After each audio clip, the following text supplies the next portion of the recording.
खान साहब थे, वो एक पनवाड़ी की दुकान में रोज पान खाने जाया करते थे।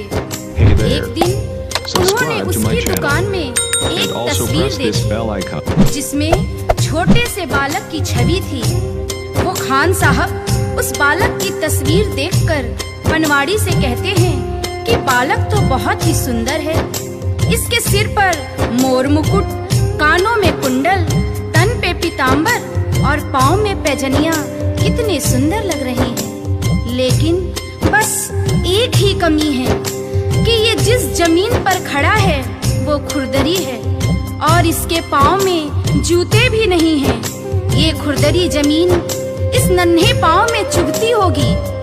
ये बात सुनकर पनवाड़ी ने उससे कह दिया कि तो तुम ही ले आओ इसके जूते और उसे पहना दो। बात खान साहब को लग गई। दूसरे दिन ही वो उस बालक के नन्हे पाँव के लिए जूते बनवाकर पनवाड़ी के दुकान पर पहुंच गया और पनवाड़ी से कहा कि देखो, मैं इस बालक के लिए जूते ले आया हूँ, उसे बुला लो, मैं उसे पहना दूंगा। पनवाड़ी ने कहा, अरे ये बालक तो यहाँ नहीं रहता है, ये तो वृंदावन में रहता है, वृंदावन में। खान साहब कहते हैं, वृंदावन में? वो कहता है, हाँ, ये तो वृंदावन में रहते हैं। तो खान साहब कहते हैं, चलो वृंदावन में ही पहना देंगे, लेकिन जरा उसका नाम और पता तो बता दो। तो पनवाड़ी कहता है कि खान साहब, वृंदावन में जाकर किसी से भी पूछ लेना कि श्याम कहाँ रहता है, तो सभी बता देंगे। और वो खान साहब वृंदावन पहुंच जाते हैं और हाथों में पादुका लेकर किस तरह से श्याम को ढूंढ रहे हैं। बताओ कहाँ मिलेगा श्याम, बताओ कहाँ मिलेगा श्याम, बताओ कहाँ मिलेगा श्याम, बताओ कहाँ मिलेगा श्याम। चरण पादुका लेकर सबसे, चरण पादुका लेकर सबसे पूछ रहे रस खान,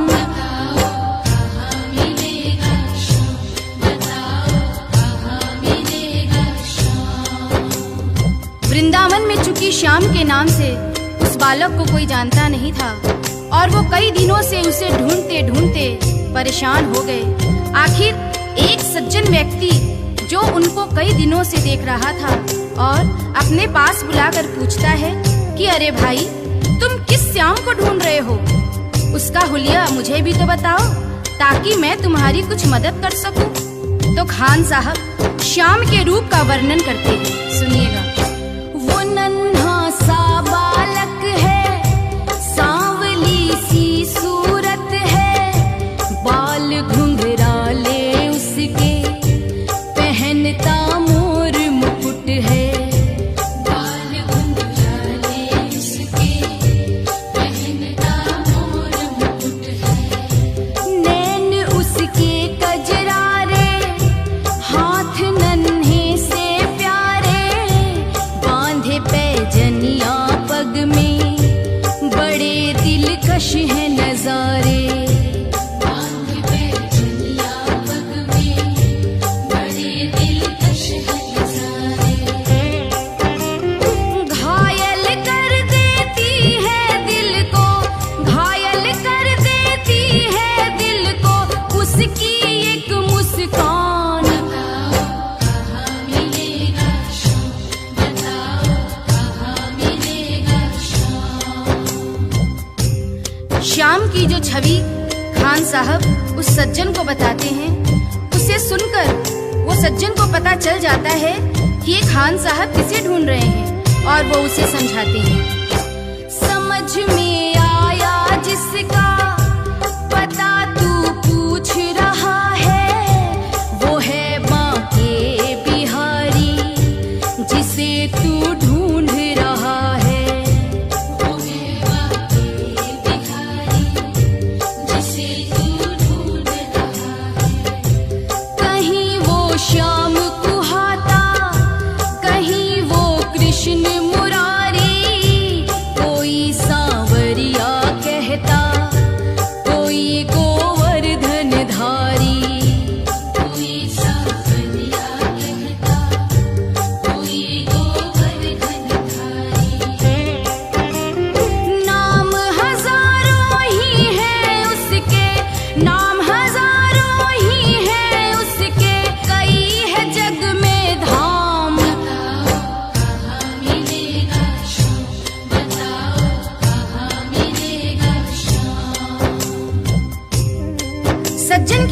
सुनकर और उससे पता जानकर वो सीधे बांके बिहारी के मंदिर में पहुंच जाते हैं और ज्यों ही मंदिर के अंदर प्रवेश द्वार पर जाने लगते हैं, वहीं खड़ा पुजारी उन्हें मंदिर के अंदर जाने से रोक देता है और कहता है कि तुम अन्य जाति के हो, इसलिए तुम अंदर प्रवेश नहीं कर सकते हो। तो खान साहब उस पुजारी से बहुत मिन्नतें करते हैं, लेकिन वह पुजारी उस खान साहब को आज्ञा नहीं देते हैं और खान साहब को मजबूरीवश क्या करना पड़ता है, सुनिएगा। मुझे ना रोको भाई, मेरी समझो मजबूरी, शाम से मिलने दे दो, बड़ा है काम जरूरी, शाम से मिलने दे दो, बड़ा है काम जरूरी। सीढ़ियों पर मंदिर के डाल कर बैठा डेरा, कभी तो घर से बाहर शाम आएगा मेरा, कभी तो घर से बाहर शाम आएगा मेरा। इंतजार करते करते ही, इंतजार करते करते ही सुबह से हो गई शाम, कहाँ मिलेगा शाम, बताओ कहाँ मिलेगा शाम।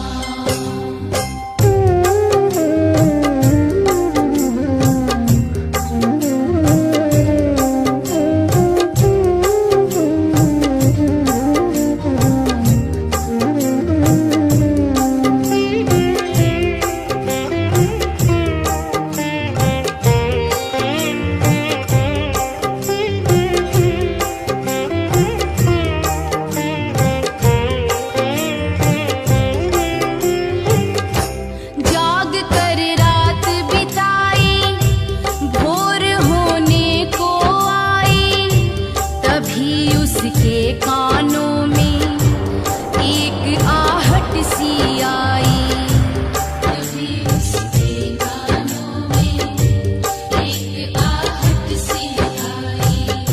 वो आगे पीछे देखे, वो देखे दाएं बाएं, वो चारों ओर ही देखे, नजर ना कोई आए, वो चारों ओर ही देखे, नजर ना कोई आए। झुकी नजर तो कदमों में, झुकी नजर तो कदमों में, बैठा था नन्हा शाम, कहाँ मिलेगा शाम, बताओ कहाँ मिलेगा शाम। चूंकि भक्तों के लिए यहाँ महत्वपूर्ण संदेश है, इंसान जब तक अपने मद में खोया रहता है, जब तक इधर उधर देखता रहता है, भगवान उसे नजर नहीं आते हैं। जब तक उसका शीश नहीं झुकता है, उस पर भगवान की कृपा नहीं होती है।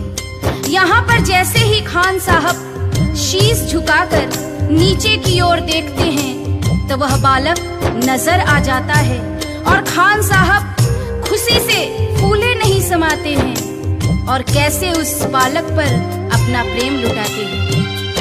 खुशी से गदगद होकर गोद में उसे उठाया, लगा कर के सीने से बहुत ही प्यार लुटाया, लगा कर के सीने से बहुत ही प्यार लुटाया।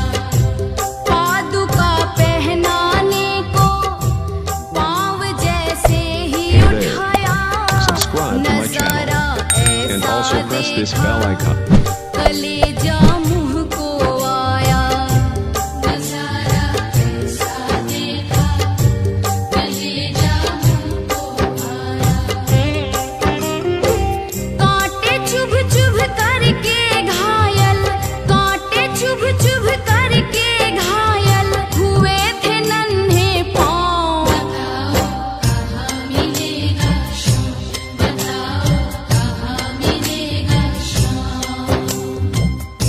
बालक के नन्हे नन्हे पांव कांटे चुभ चुभ कर छलनी हो जाते हैं, जिसे देखकर खान साहब का हृदय रोने लगता है और उनके आंखों में आंसू आ जाते हैं। वो सोचते हैं कि तस्वीर देखकर मुझे जिस बात का डर था वही हो गया है।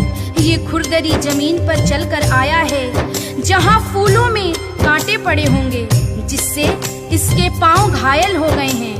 और उस नन्हे बालक से खान साहब रोते रोते कहते हैं, खबर देते तो खुद ही तुम्हारे पास में आता, न पग में छाले पड़ते न चुभता कोई कांटा।